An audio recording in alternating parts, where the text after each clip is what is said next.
Ghost story 2020 में आई Netflix की एक हॉरर एथोलॉजी फिल्म है जिसमें 4 अलग अलग डरावनी कहानियां शामिल हैं जिन्हें 4 जाने माने निर्देशकों ने निर्देशित किया है। जोया अख्तर, अनुराग कश्यप, दिवाकर बैनर्जी और करण जौहर। ये फिल्म न सिर्फ डराती है बल्कि मानसिक, पारिवारिक और सामाजिक डर को भी गहराई से उजागर करती है। तो चलिए स्टोरी शुरू करते हैं।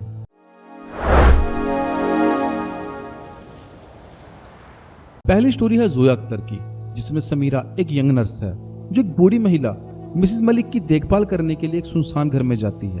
मिसेस मलिक का बेटा घर में नहीं है और वो दावा करती है कि उसका बेटा अगले कमरे में सो रहा है, लेकिन समीरा के देखने पर वहां कोई नहीं होता।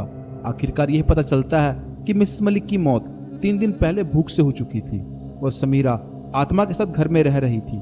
ये कहानी अकेलेपन को दर्शाती है। जो लोग जिंदगी भर अकेले रह जाते हैं उनकी आत्मा भी शांति नहीं पाती। दूसरी कहानी है अनुराग कश्यप की, जिसमें नेहा एक गर्भवती महिला है जो अपनी स्वर्गवासी बहन के बेटे अंश की देखभाल करती है। अंश का बिहेवियर बहुत चिपकू और अजीब है, जिससे नेहा की मानसिक स्थिति बिगड़ने लगती है।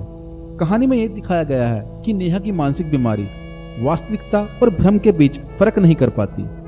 ये कहानी एक माँ की ममता और बचपन के मानसिक आघात और पीढ़ी दर पीढ़ी चलने वाले मानसिक टॉर्चर को दिखाती है। तीसरी कहानी है दिवाकर बनर्जी की। एक आदमी एक छोटे से गांव बीसा घर में आता है जो पूरी तरह से सुनसान है, सिवाय एक छोटे लड़के और लड़की के।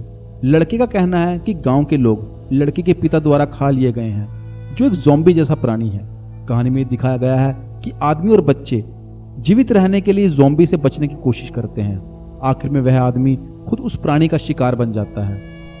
इस कहानी में यह बताया गया है कि कैसे बड़े लोग अपने स्वार्थ के लिए मासूमों को कुचलते हैं। और आखिरी कहानी है करण जौहर की, जिसमें ईरा जो ध्रुव से शादी करती है। शादी के बाद ईरा को पता चलता है कि ध्रुव की दादी की आत्मा हर रात ध्रुव के पास आती है। ईरा को स्थिति अजीब लगती है और वो जानने की कोशिश करती है कि ध्रुव की दादी की मृत्यु कैसे हुई। धीरे धीरे ईरा को अजीब घटनाएं महसूस होने लगती है, जैसे खिड़कियों का अपने आप खुलना, आवाजें आना और साया दिखाई देना। अंत में यह पता चलता है कि ध्रुव की दादी की मृत्यु एक जहर के कारण हुई थी और ईरा भी उसी जहर से मारी जाती है, जिससे वह भी आत्माओं की दुनिया में पहुंच जाती है और उसकी दादी से मिलती है। ये कहानी पारिवारिक दबाव को दर्शाती है और परिवारों के रीति रिवाजों के बारे में बताती है, लेकिन इसमें आत्मा का डरावना रूप और परिवार की मनोवैज्ञानिकता जटिलता भी दिखाई गई है।